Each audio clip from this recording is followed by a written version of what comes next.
Vous êtes nombreux à nous suivre, mesdames et messieurs. C'est un réel plaisir pour nous de vous présenter ces magazines grand format, ces magazines d'actualité politique générale qui vous servent tout le temps à pouvoir savoir quelle est l'actualité qui est en vogue, sur laquelle nous débattons. Les experts britanniques de la Fondation Westminster ont, à l'issue de leur expertise technique, donné 15 recommandations à la CENI. Est-ce que ces 15 recommandations seront être mises en application à l'heure en vue de permettre la tenue des bonnes élections au 23 décembre également?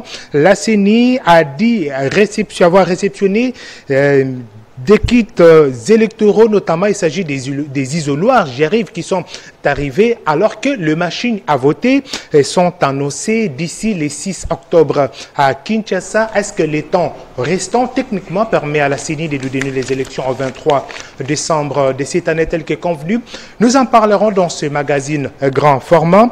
Après Bruxelles en Belgique, les opposants se sont rendus en République d'Afrique du Sud où ils ont échangé avec le représentant de l'ANC, ces partis majoritaires au pouvoir, a pu donner écho favorable selon le communiqué conjointement signé. Qu'est-ce que cela augure pour les élections en République démocratique du Congo? Nous en parlerons également dans ces magazines grand format. Vous le savez aussi, la République démocratique du Congo a menacé il y a quelques jours de quitter la Cour pénale internationale. Comment cela va se faire?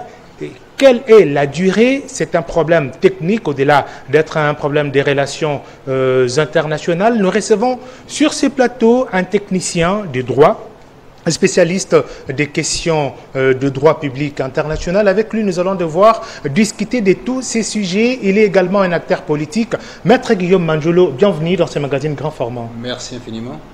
Je rappelle que vous êtes le secrétaire général de l'ULDC, parti cher à Raymond Tshibanda, mais vous êtes également l'un des porte-parole du FCC. Vous êtes également l'un des porte-parole de l'ABC, cette plateforme qui se retrouve et dans la majorité présidentielle et au niveau du FCC. C'est cela, oui. Je suis avant tout le secrétaire général de l'ULDC, parti cher au ministre Raymond Tshibanda, envoyé spécial du chef de l'État actuellement.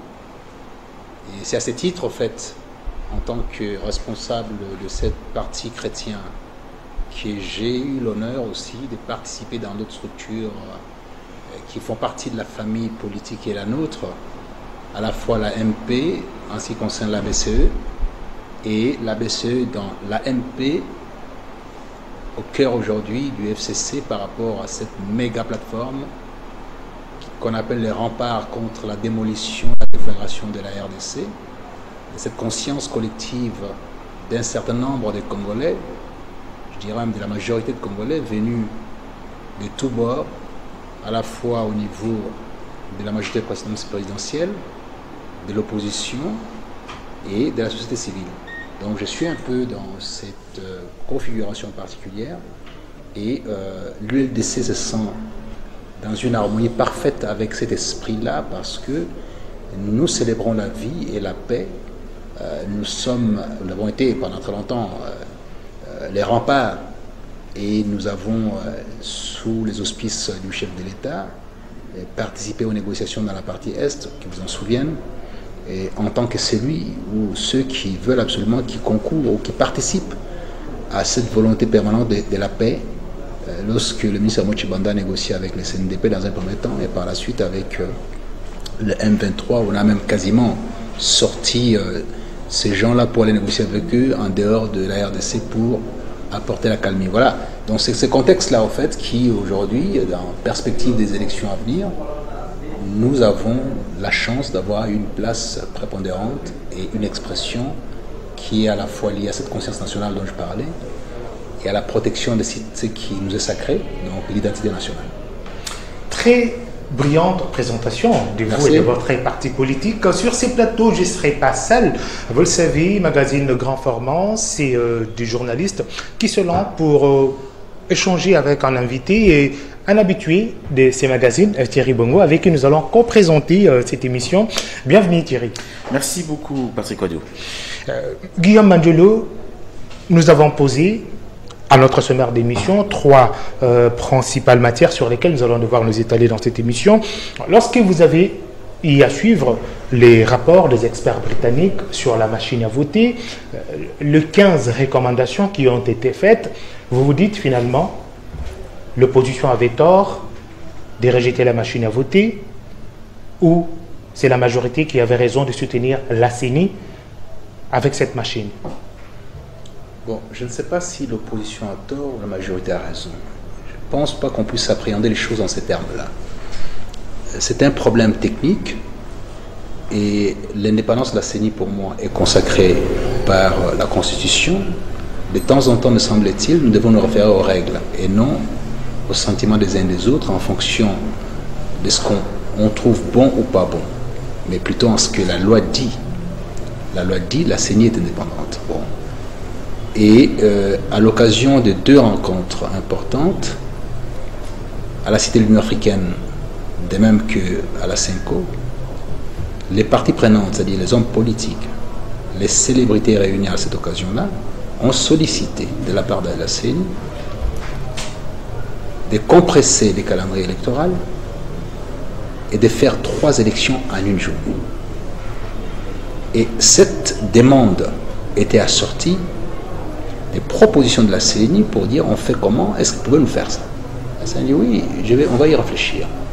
La seule solution qu'on a, parce que dans une circonscription, lorsqu'on se trouve avec pléthore des candidatures, et c'est le cas aujourd'hui, on a plus ou moins 15 000 demandes à la députation nationale, 19 000 à la provinciale, 21 à la présidentielle. Ça se passe à la même minute, le même jour, et chaque Congolais enrôlé devra s'exécuter pour faire ça de cette façon-là. Donc il rentre dans l'isoloir ou devant la machine, puisqu'il n'en parle de la machine, il doit absolument s'exécuter à choisir son candidat chef de l'État, son candidat député national, son candidat député provincial. Guillaume Mandolo, c'est vrai que cette machine est peut-être une innovation, mais le problème c'est plutôt posé par rapport à sa fiabilité et la sécurisation même. C'est ainsi que vous avez suivi les 15 recommandations. Ma question est beaucoup plus précise de ces côtés-là. Vous savez que les experts britanniques ont par exemple estimé qu'avec la puce qui comporte la machine, il pourrait y avoir interférence extérieure. Ils ont recommandé que l'on puisse boucher certains ports de cette machine. C'est par rapport à cette question assez précise que j'aimerais savoir aujourd'hui. Est-ce que l'opposition n'avait-elle pas raison carrément de crier au rejet de cette machine qui ne présente pas suffisamment de garanties au stade actuel tel qu'elle se présente pour les élections prochaines? Je compte vous répondre là-dessus, ça ne me pose aucun problème. Même si je ne suis pas la CENI, je n'ai pas à répondre à sa place parce que la CENI a demandé une expertise supplémentaire pour pouvoir parler de la fiabilité de la machine. A-t-on dit que la machine était fiable, oui ou non? Oui, elle est fiable. Mais on y ajoute qu'il y a un certain nombre d'éléments qui prédisposent peut-être des soupçons qu'il faudrait éventuellement améliorer, notamment boucher les ports de sortie. Et on dit ça. Est-ce qu'on a dit que la machine n'était pas viable? Non, on a dit qu'elle était viable. C'est ça la différence, simplement, entre le fait de dire que cette machine ne peut pas être utilisée et de dire qu'il y a des améliorations éventuelles à pouvoir apporter, de sorte à ce qu'on puisse calmer tout le monde et donner des garanties à tous, notamment des tentatives éventuelles qui pourraient survenir parce que c'est la loi du genre humain. Je peux le comprendre. Mais simplement ce que vous ne voulez pas entendre peut-être, ou les gens ne veulent pas entendre parce que notre pays est habitué à avoir des sentences et des sanctions, mais on ne veut pas d'explication. Lorsque les gens ont une position radicale, et souvent c'est du salafisme, en disant c'est comme ça, c'est pas autrement. Alors, si on doit sortir de ces fatwas, de ces oukases qui frappent les uns les autres, on peut se ramener à une question simple. Est-ce que la classe politique congolaise a-t-elle recommandé à la CENI de trouver la solution par rapport à ces pléthores des candidats au national, au provincial, qui font que vous arrivez dans l'isoloir ou devant, pour poser votre acte citoyen de vote, vous vous trouvez en face de plus ou moins une centaine de feuilles, avec plus ou moins 300-400 visages. Vous devez éplucher ces carnets énormes pour choisir d'abord votre candidat à la présidentielle et un autre carnet pour choisir les candidats à la députation nationale, un troisième à la provinciale. C'est essoufflant. On ne peut pas. Alors, ils ont proposé de dire, voilà, on amène une machine qui a été utilisée déjà dans d'autres pays. Voyez-vous, qui a été utilisée déjà dans d'autres pays. On n'a pas entendu parler de quoi que ce soit. Souvenez-vous au niveau des États-Unis d'Amérique avec l'histoire du pointage. Il y a eu des problèmes. La Cour constitutionnelle américaine a tranché. Al Gore, Bush. Je pense que des élections parfaites au sens où vous l'entendez, c'est une façon d'esquiver la réalité. Les mêmes qui parlent de ça avaient sollicité qu'on puisse les avoir dès décembre 2016. Elles allaient être comment? Monsieur Thierry, Monsieur Patrick, souvenez-vous, en 2006, vous étiez peut-être encore un peu plus jeune, on a eu des élections dans ce pays. Il n'y avait pas de machine, il n'y avait que des bulletins. Un paquet de morts dans la rue.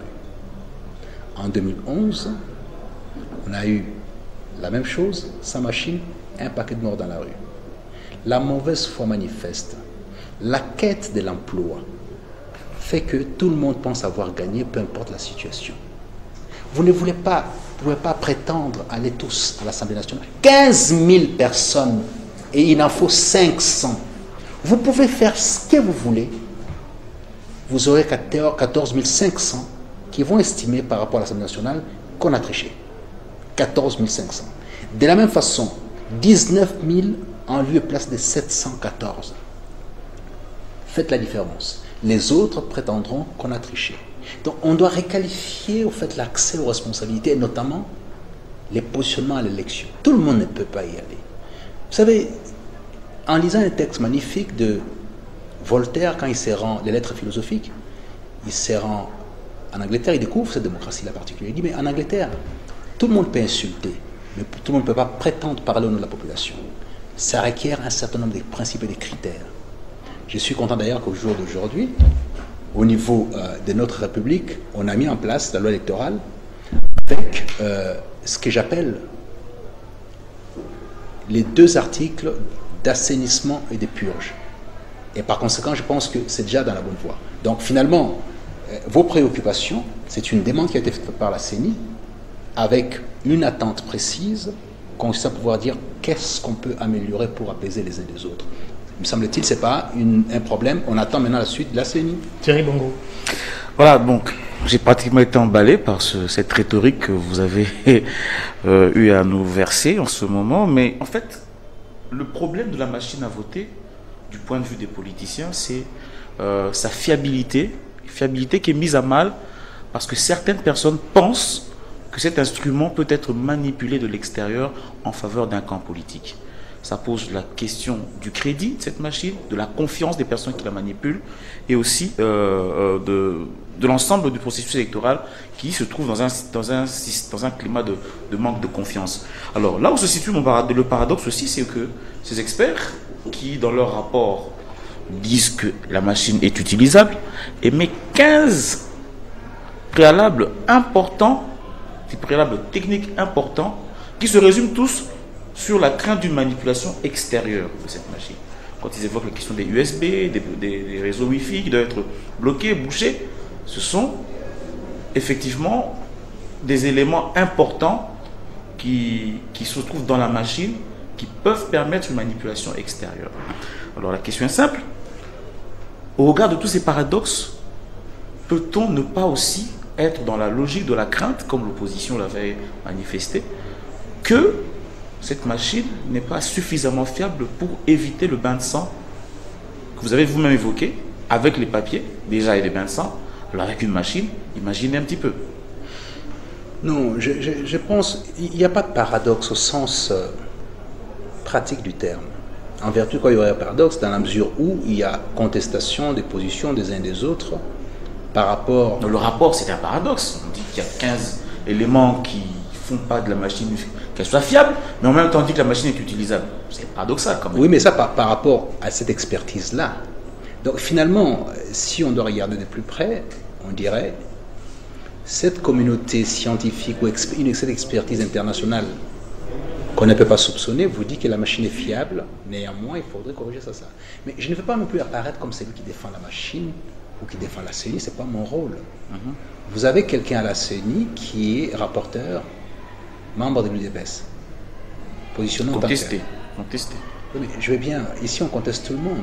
Pendant une année, l'UDPS a cherché à le retirer, Oui, mais donc, la majorité présidentielle a semblé on faire bloc derrière lui. On doit arrêter avec les caprices.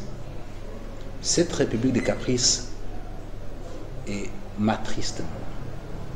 Ce n'est pas sérieux. Avec ces caprices, on n'a pas eu de patron d'opposition jusqu'à aujourd'hui. Ça fait 12 ans qu'on a les parlements, qu'on a les assemblées provinciales, on n'a toujours pas de chef de majorité à cause des caprices. De l'opposition plutôt, à cause des caprices. Il y a les gens qui ont une autorité de droit divin qui estiment que c'est eux ou c'est personne d'autre. Et ce sont les mêmes personnes qui doivent distribuer les points pour dire tel à la coloration adaptable à l'opposition, tel autre n'a pas. Souvenez-vous de la situation de la Cité de l'Union africaine, où un parti politique avait estimé que ne pouvait être admis comme opposant que c'est lui qui répondait aux critères qu'eux fixaient. Aujourd'hui, les mêmes partis politiques se trouvent avec les mêmes personnes qui, hier, étaient dans la majorité, aujourd'hui sont dans l'opposition, maintenant ils se retrouvent ensemble. Et finalement, quelque part, c'est folklorique, c'est pas bon. On ne donne pas une bonne image. Que vous ne soyez pas d'accord dans votre famille politique, dans votre parti politique, c'est une chose. Mais prétendre que, au terme d'un choix opéré en public, officiel, à l'Assemblée nationale, devant la nation, prenant à témoin toute la République, c'est moins important que vos caprices parce que vous soupçonnez la trahison et que vous pouvez changer comme ça des personnes comme des cartes au motif que vous n'êtes pas d'accord. Mais les soupçons par l'accord. Oui, l'accord avait recommandé que l'on puisse redynamiser la CENI. Et ces partis politiques dont vous taisez les noms, peut-être délibérément, s'est référé à cet accord qui avait permis, par exemple, au MLC de changer son représentant. Je veux bien, il faut tenir compte aussi d'un certain nombre d'aléas par rapport à cette situation. Ce que dit l'accord recommande et rappelle sans cesse qu'on ne peut pas passer au-dessus de la Constitution. C'est là où il y a les vrais paradoxes, M. Thierry. Là, il y a les vrais paradoxes. Dans la terminologie philosophique, politique, là il y a le paradoxe. Vous ne pouvez pas ériger un groupe de gens qui tiennent leur pouvoir de leur célébrité et pour imposer à la population une vision qui est contraire à la loi fondamentale. C'est ça le paradoxe. Vous avez un texte qui me paraît tout à fait particulier, qui commence par vous dire tout ce qui se fera ici devra être conforme à la Constitution. Mais au cœur de ce texte, vous y injectez, vous faites des petites incursions, parfois salaces, portant sur le fait que pour faire plaisir à tel, on va rogner une part de la Constitution. On va casser la Constitution. On va mettre un peu de côté la Constitution. Ça ne marche pas. Si aujourd'hui un groupe de Congolais estime qu'on a été floué et qu'on attaque en justice cet accord, ce qui n'est pas le cas. Non, non, si, je dis bien, je prends les précautions, je dis si un groupe de Congolais s'est dit cet accord est néfaste et contraire à la Constitution, ce groupe-là, je peux soutenir, gagnera. Parce que les revendications liées sur la défenestration de la Constitution au profit de l'accord ne sont pas légitimes. Seulement sur le point du retrait d'un membre de la CENI. Non, mais non, je vous dis. C'est à ce moment-là qu'on évoque la Constitution, le paradoxe. Tout en sachant aussi que cet accord fait partie du bloc constitutionnel. Vous êtes juriste, vous en savez beaucoup plus, Guillaume Angelo. Oui, mais je n'ai pas dit que ça faisait partie du bloc constitutionnel. Il y a la Constitution, il y a son exécution. Il y a une porte ouverte, notamment aux discussions. Ça existe, oui, mais sinon... L'accord fait partie du bloc constitutionnel. L'accord ne fait pas partie du bloc constitutionnel. L'accord tire sa force de l'accord d'Addis Abeba. C'est-à-dire que la résolution instituant cet accord d'Addis Abeba avait ouvert une fenêtre pour les négociations permanentes et tout ça. Et comme la Constitution admet que tout ce qui est convenu à l'extérieur, si c'est entériné à l'intérieur, on peut l'exécuter, alors en ce moment-là, on peut discuter. Mais elle n'a pas dit non plus, cette résolution, que l'acte qui sera l'acte sera opéré à l'extérieur au profit ou pour la calmie interne, devra détricoter complètement la Constitution. Ce n'est pas admis. Je ne vais pas transformer cette émission en une tribune des droits, mais Guillaume Angelot, vous êtes un juriste pour lequel on a beaucoup de respect. Si vous évoquez l'accord comme étant une émanation de l'accord cadre d'Addis Abeba, qui est une recommandation issue des travaux qui se sont faits à l'international, vous le savez, que les instruments du droit international ont primauté sur le droit interne, ont même primauté sur la Constitution. Pourquoi maintenant voulez-vous pas placer en dessous de notre Constitution un document qui ressort des travaux faits par la communauté internationale qui a produit des recommandations? N'est-ce pas que ces recommandations ont primauté sur le droit interne? Non, c'est pas comme ça fonctionne. C'est-à-dire que la Constitution est supérieure à tout ça.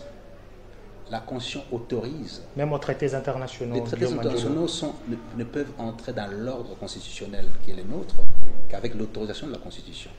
Donc celui qui vous autorise est supérieur à vous. Vous considérez ça comme ça.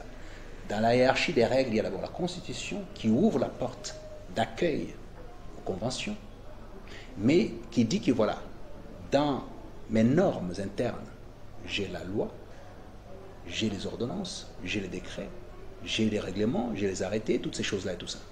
D'accord?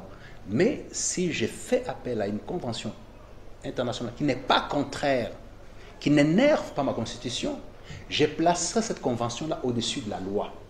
Pas au-dessus de la Constitution, au-dessus de la loi. Parce que c'est la Constitution est une loi aussi. C'est la loi fondamentale, c'est différent. La Constitution, c'est quand même une loi. Non, mais non, il ne faut pas prendre ça comme ça. On parle de loi fondamentale de manière générique, mais ce n'est pas vraiment ça. C'est la volonté d'un peuple, d'un pays à un moment donné. Ici, c'est elle qui autorise, qui accepte qu'une règle internationale entre en son sein. Elle le peut refuser si ça l'énerve. C'est-à-dire que la règle en question ne doit pas être contraire à la Constitution. Si elle est en harmonie avec la Constitution, elle entre dans l'ordre interne. Mais si elle est contraire, elle n'entre pas. Donc, c'est lui qui autorise. C'est comme dans la vie quotidienne ici où je vois que le chef de l'État signe une ordonnance pour un ministre et puis il dit oui, mais moi je suis de telle composante. Mais monsieur, c'est lui qui a signé pour vous l'ordonnance, il peut aussi révoquer cette ordonnance. Voyez-vous, c'est presque pareil si vous voulez. Donc, ce qui fait qu'il y a beaucoup de conventions qui sont neutralisées par la Constitution la plupart du temps. On peut décider, par exemple, demain que telle convention, on ne l'applique plus. En regard de la Constitution, parce que ça énerve la Constitution. C'est elle qui fixe l'entrée, la neutralisation de certaines conventions ou la production des effets de cette convention-là. On peut décider, je pense qu'on va venir sur le sujet, sur cette histoire des statuts des Roms. On va y venir. On a adhéré. La Constitution congolaise peut neutraliser les statuts des Roms. Maître Guillaume, vous allez revenir sur cette question de droit. J'ai l'impression que je suis en face de personnes qui sont des férus du droit international, du droit congolais. Mais j'aimerais revenir à la question qui nous intéresse, la première question. Revenons justement à cette machine à voter. Aujourd'hui, on donne plus l'impression que la majorité soutient cet outil, soutient la CENI et cet outil, contrairement à l'opposition. Et pourtant, c'est un outil qui va servir autant à la majorité qu'à l'opposition dans le processus de vote. Et c'est peut-être là où se situe aussi la suspicion d'un camp. Alors aujourd'hui, quel est l'avantage que la majorité trouve dans cette machine tant décriée? Parce que le manipulateur peut être n'importe qui. Nous ne sommes pas tous des grands savants en informatique, mais le manipulateur, le pirate peut être n'importe qui. Vous ne craignez pas cela du côté de la majorité présidentielle? Est-ce que quelque part, cet outil, au fin fond de votre village, je ne sais pas, là-bas dans Kassai, pourra être fiable à 100% pour que vous puissiez y accorder tout le crédit qui se donne actuellement? Mais je pense qu'il ne s'agit pas d'accorder le crédit ou pas, il s'agit de pouvoir se référer aux règles fonctionnelles.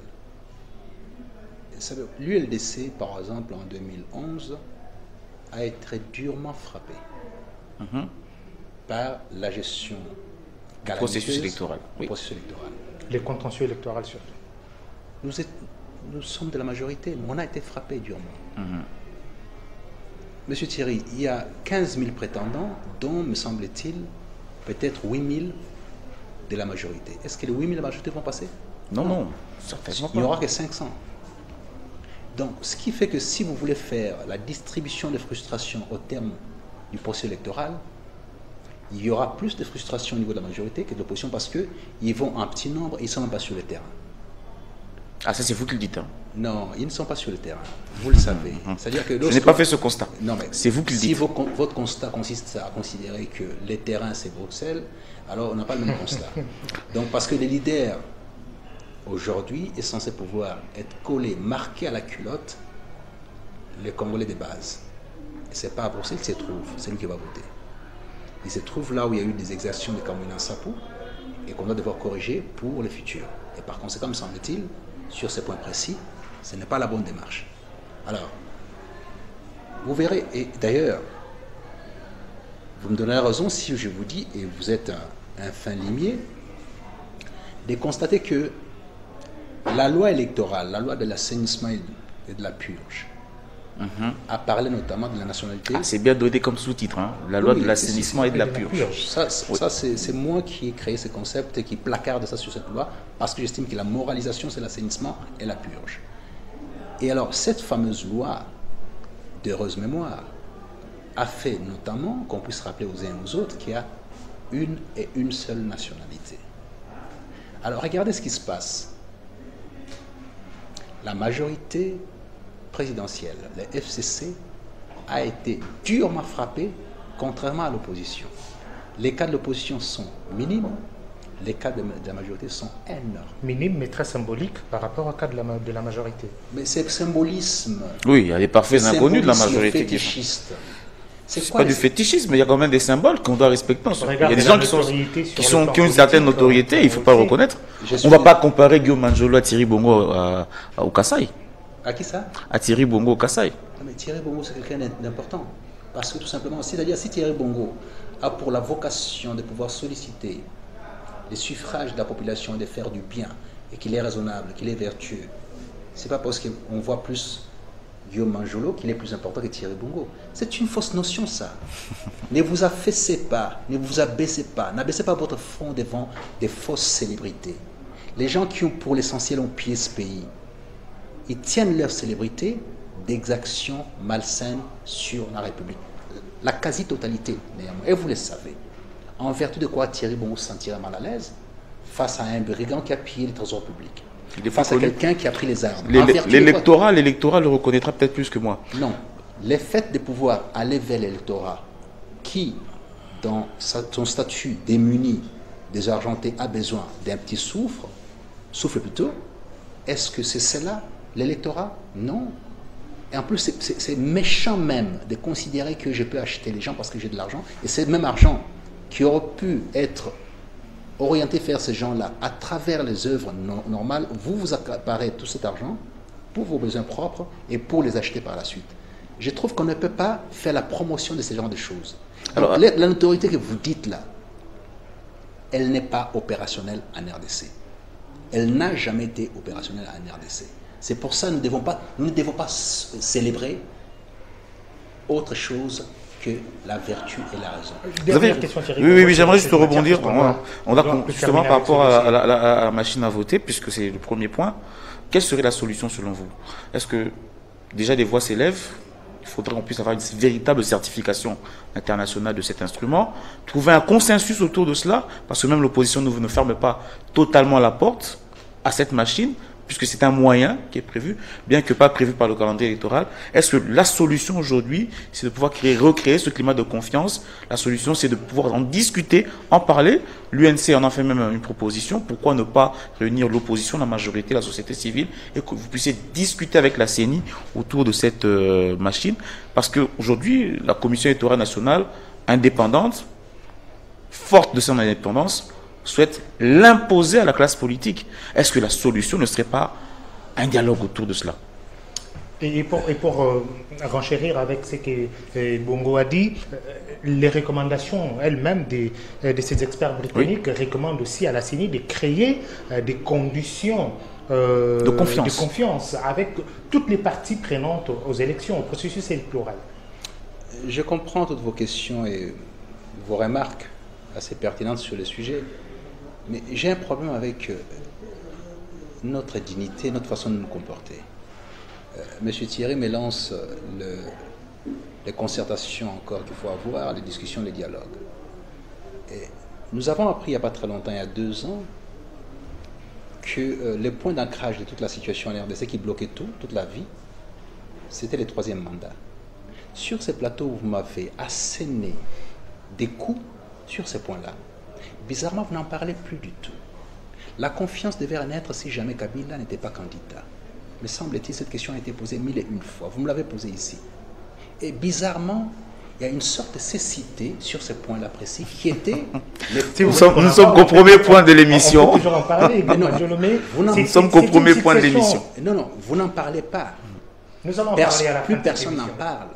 Votre fameuse communauté internationale qui avait en bandoulière les armes pour pouvoir faire sauter Kabila, si jamais il osait déposer cette candidature, on n'en parlait plus. C'est-à-dire que l'horizon indépassable en RDC, c'était la présence de Kabila du pouvoir pour un autre mandat. C'était ça. Alors, la confiance devait renaître avec l'aveu ou les mots de Kabila, la parole de Kabila, disant qu'il ne serait pas candidat. Et alors là, tout serait régularisé. Et voilà que vous sortez du chapeau la machine ou rien.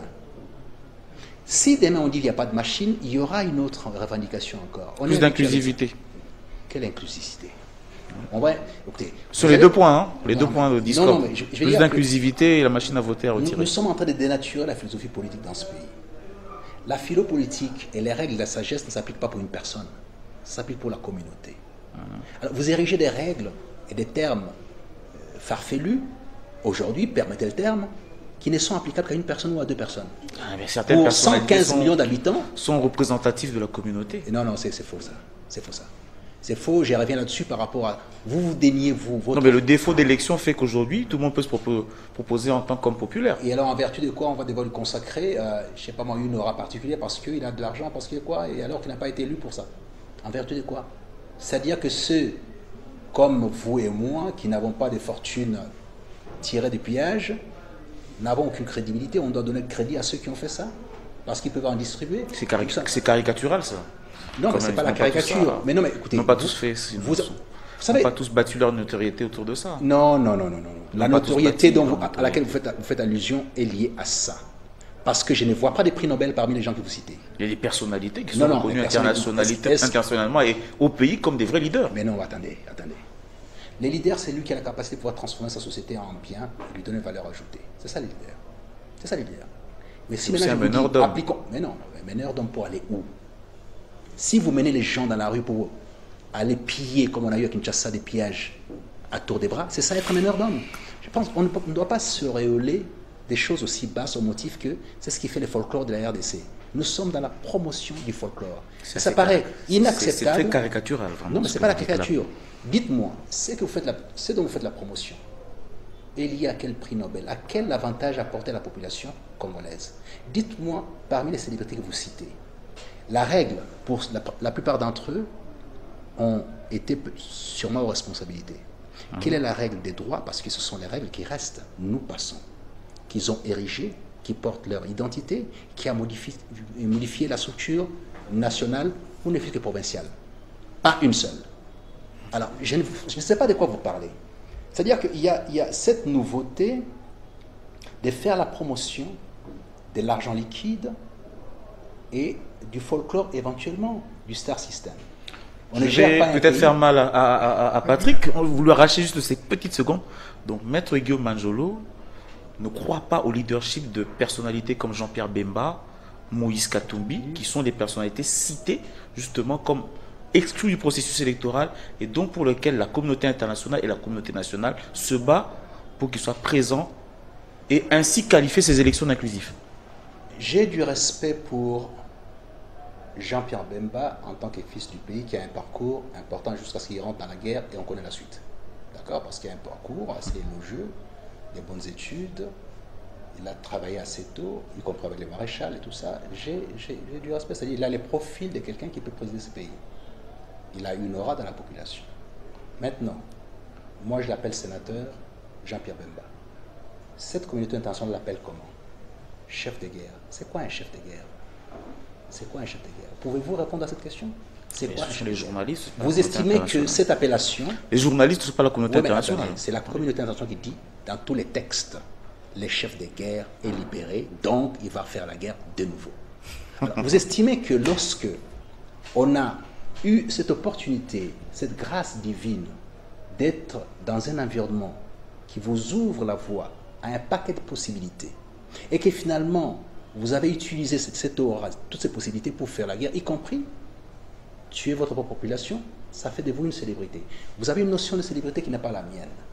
Moi, j'ai le respect de la vie, la célébration de la vie. Toute personne qui arrache la vie à l'autre au motif qu'il est célèbre pour ses intérêts personnels, je pense que ce n'est pas la bonne approche. Joseph Kabila aussi a fait la guerre. Oui, mais Joseph Kabila a fait la guerre, bien entendu. Il a fait la guerre dans quel contexte? La guerre de Joseph Kabila, c'est une guerre qui est liée à la libération d'un pays sous les jougs d'une dictature sanguinaire pendant plus de 32 ans. Et alors, les mêmes Joseph Kabila, qu'on vilipendait hier, a instauré la démocratie, a réinstauré, parce qu'après Lumumba, c'est lui, il a réinstauré la démocratie, il a mis en place une constitution dont il a fait lui-même la propagande, et aujourd'hui, il fait ce mandat, il se retire. Je ne sais pas si on doit comparer les deux choses. Contrairement à ceux qui étaient absents du pays, mais qui n'ont jamais voulu qu'on ait un chef d'opposition. Alors, je veux bien qu'on puisse avoir une approche très manichéenne, noir et blanc. D'un côté, quand je vous entends parler, vous partez du principe, et c'est une notion du conservatisme américain, l'axe du bien et l'axe du mal. Et on découvre que finalement, ceux qui ont chanté l'axe du bien et l'axe du mal n'en parlent plus. De la même façon, vous avez dit que la Cour constitutionnelle avait été phagocytée et que la Cour pénale internationale donnerait un verdict différent. Bizarrement, et c'est aligné. Encore là, on nous dira que la RDC est partie voir la Cour pénale internationale pour modifier encore les verdicts, n'est-ce pas? Parce que bon, il faut voir le mal partout. On doit se ressaisir. On doit se ressaisir, devenir un peu plus sérieux, présenter les choses dans leur substance, orienter les choses, mettre ça en perspective. Évitons les horizons indépassables. La seule horizon indépassable, c'est la RDC et rien d'autre.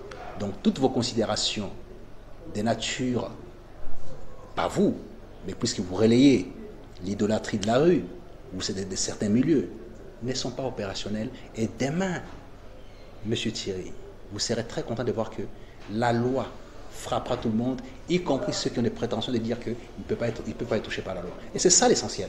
Nous allons rapidement passer aux autres sujets, Guillaume Manjolo, puisque les temps nous impartis par rapport à ces magazines est en train de nous presser. Guillaume Manjolo, rapidement, vous savez que les opposants étaient en Belgique. Après Bruxelles, ils sont arrivés en Afrique du Sud, reçus par le parti majoritaire là-bas, l'ANC, pour des élections crédibles et inclusives en République démocratique du Congo. Qu'est-ce que ça vous fait, vous qui de plus en plus, depuis un temps, prônez les nationalismes et le souverainisme, que les opposants soient en périple au niveau de l'Occident, au niveau de l'Afrique, justement, pour de bonnes élections en République démocratique du Congo? Non, je pense que moi, je ne suis pas en train de parler de la souveraineté ou de la dignité actuellement. J'ai théorisé la dignité, la souveraineté aussi bien dans ma nation, mon texte, dans L'homme et la structure. Il faut rappeler aussi que vous êtes écrivain, Guillaume Manjolo. Y compris, et les derniers textes de la révolte métaphysique n'ont rien à voir avec toutes ces orientations que vous donnez là, ça n'a rien à voir. Dans la révolte métaphysique, j'appelle à la raison, à la quête de notre identité nationale. C'est quoi être congolais? C'est pas ce qui est défini dans notre constitution, ça c'est un compromis. Être congolais, c'est être descendant des mains coupées. C'est le point de départ. Et quand on pose la question, qui a coupé ses mains? C'est la Belgique de Léopold II. Et qui ont été les apologistes, qui sont encore les apologistes de Léopold II? C'est la droite belge qui est apologiste de Léopold II. Alors, vous estimez que quand vous portez cette nationalité tirée d'une souffrance, vous avez l'autorisation de marcher sur la sacralité pour aller quémander une aide chez ceux qui ont fait ça, et pas qu'une fois. Et pourtant, on n'a pas refusé l'aide pour les poubelles, hein, Guillaume Manjolo. La confusion en RDC est celle-là. La coopération belge-congolaise n'existait pas d'aujourd'hui. Je peux vous répondre là-dessus. Allez-y, allez-y. J'ai fait ça pendant 10 ans. Les gens ne sont pas au courant de ce qui se passe. On peut mettre côte à côte la situation, vous verrez très bien la différence. La Belgique, c'est une structure tampon entre les nations au niveau européen. Ils ont été chercher dans la famille Saxe-Cobourg de trouver quelqu'un qui pouvait gérer cette entité-là. Les rois des Belges, pas de la Belgique. Ces pays n'a pas existé au sens réel du terme. Ces pays est construit sur les matières premières et les génocides congolais. La coopération dont vous parlez, elle vaut 13 millions de Congolais massacrés, elle vaut des tonnes d'uranium transférées, elle vaut les cuivres dont on a ouvert tout un paquet d'usines en Belgique pour pouvoir non seulement transformer, mais faire le commerce à travers le monde. Elle vaut l'argent qui nous a été donné par les Américains à travers l'uranium ponctionné à cette époque-là pour la bombe d'Hiroshima et de Nagasaki. Mais vous parlez de quoi? La Belgique est construite avec l'argent de la RDC. C'était un même pays au départ. C'était un même pays.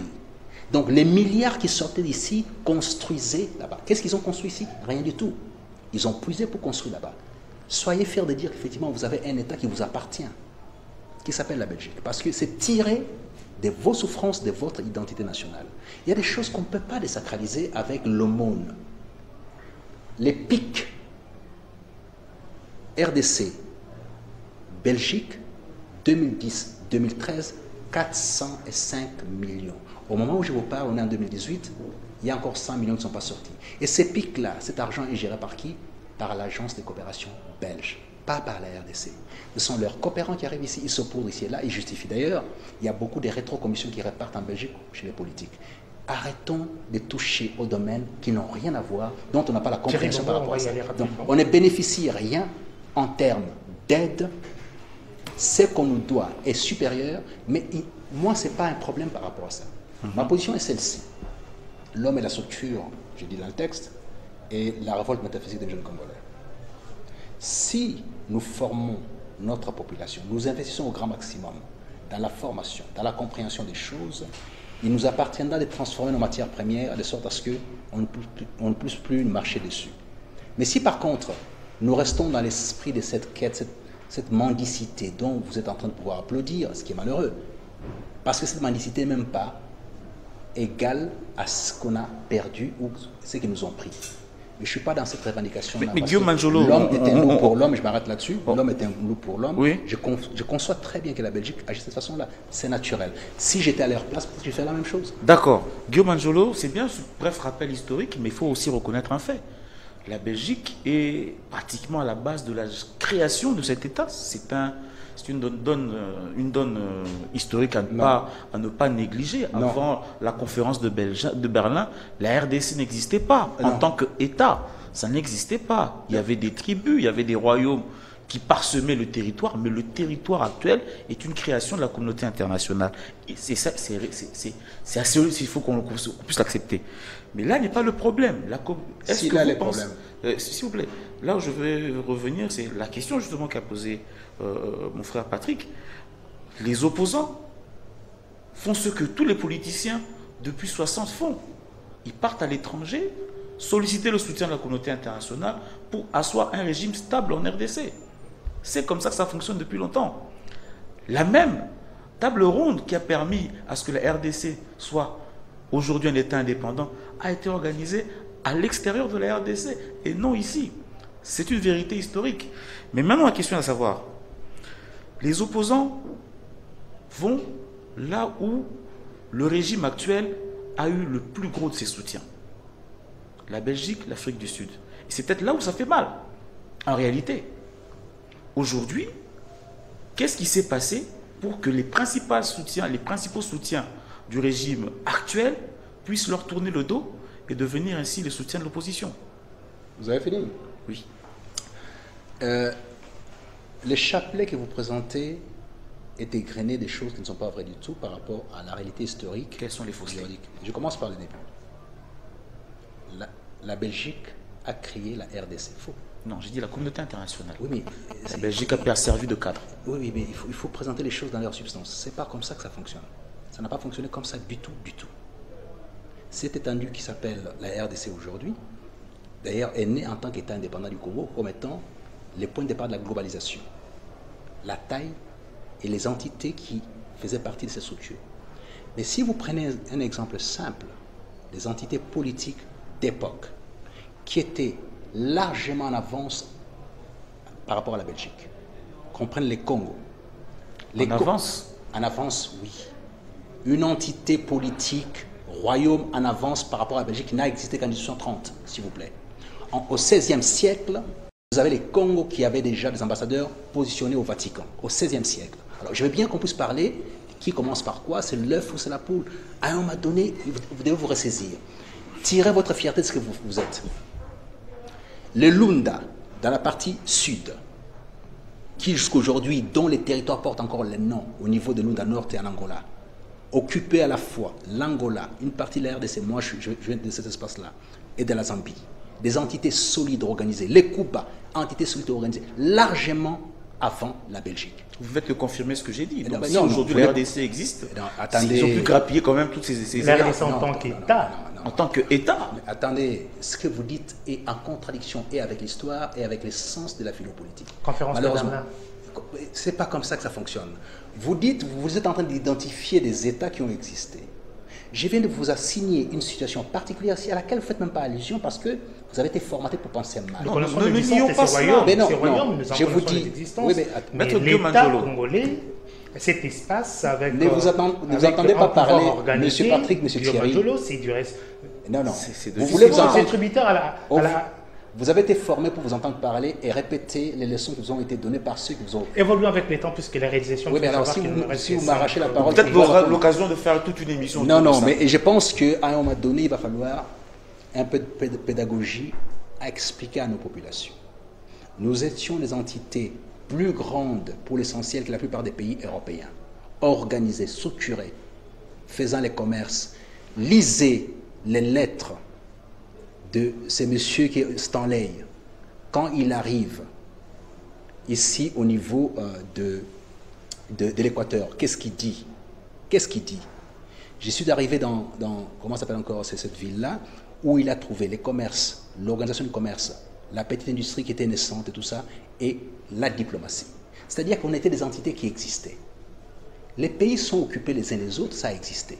Mais ce qui fait le ciment, et c'est là où c'est pire encore, c'est là où c'est inacceptable. Ce qui fait le ciment des Lunda, des Chokwe, des Congo, c'est les génocides.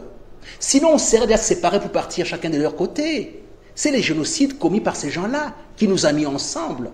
On n'a pas créé une entité politique parce que les gens qui étaient sur ce territoire avaient accepté qu'on la crée. Moi, de l'espace Lunda, je n'ai rien à voir avec un Congo. Mais ce qu'on a en partage aujourd'hui, je clôture là-dessus, ce qu'on a en partage là-dessus, c'est simplement ces génocides. Une honte internationale. Vous voulez vous enorgueillir en disant ils ont créé un pays. Non, ils ont commis un génocide qui a fait que, à l'enterrement de Léopold II, personne n'y aille.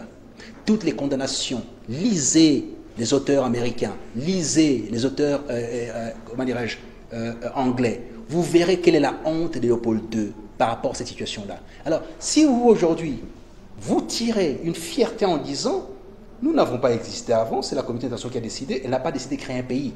Elle a décidé de créer un espace commercial. Merci. Guillaume Mandiolo, en tout cas, merci pour cette approche très historique. La télévision, c'est les temps. Vous allez avoir en quelques mots à conclure cette émission. C'est là, avec une question précise. Le processus électoral tient à sa fin. Les élections, c'est le 23 décembre. Comment se prépare votre parti politique, l'UNDC? Premier élément, je souhaiterais qu'on ne puisse pas dire historique, je souhaiterais qu'on puisse dire l'identité nationale. Merci pour les recadrages. C'est l'identité nationale, c'est votre identité. Vous êtes Congolais parce que ce que j'ai dit ici est opérationnel. Maintenant, par rapport au processus électoral, l'ULDC fait partie d'un groupe qui s'appelle ABCE. La loi électorale a fixé les seuils, donc il fallait s'y regrouper avec d'autres. Nous sommes 20 partis politiques. Mais l'ULDC a mis en place des dispositifs par rapport à la mobilisation de la jeunesse. Nous avons, sans apport financier extraordinaire aujourd'hui, me semble-t-il, nous sommes un des premiers partis qui, en termes d'adhésion, est tout à fait solide. C'est-à-dire que si vous venez, là où je suis en train de parler, il y a des associations de jeunes gens qui viennent adhérer massivement chez nous et chaque semaine, on a ça. 2 à 3 000 personnes quasiment chaque semaine. Pourquoi? Parce que cet esprit chrétien que nous mettons en perspective, dont on fait la promotion, est opérationnel parce que ce sont ces mêmes jeunes-là qu'on a alignés pour l'essentiel aux élections provinciales et moyennement aux élections nationales. Et on attend aussi par rapport au communal.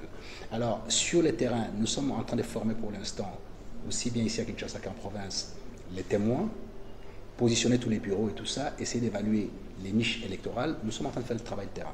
Mais malheureusement, on découvre qu'effectivement, sur le terrain, il y a très peu, ou il n'y a presque pas du tout d'opposition, parce que l'opposition passe son temps dans la revendication plutôt que d'être sur le terrain. Et alors, quand au terme des élections, on nous parlera encore qu'effectivement, il y a eu tricherie des masses. Mais tout le monde sait qu'il n'y aura que 500 élus à la députation nationale, 714 élus à la députation provinciale et un seul chef de l'État. Il est impossible de caser tout le monde. Et nous, on a conscience de ça. On a subi des affres en 2011, liées notamment à une mauvaise organisation juridique, où la manière dont on a traité les sujets, notamment la Cour constitutionnelle, n'était pas conforme au droit. Nous avons été déboutés. Mais en même temps, sur le terrain, l'organisation était bancale, bien entendu, mais nous n'avons pas pris suffisamment de précautions pour nous protéger. Cette fois-ci, chat échaudé.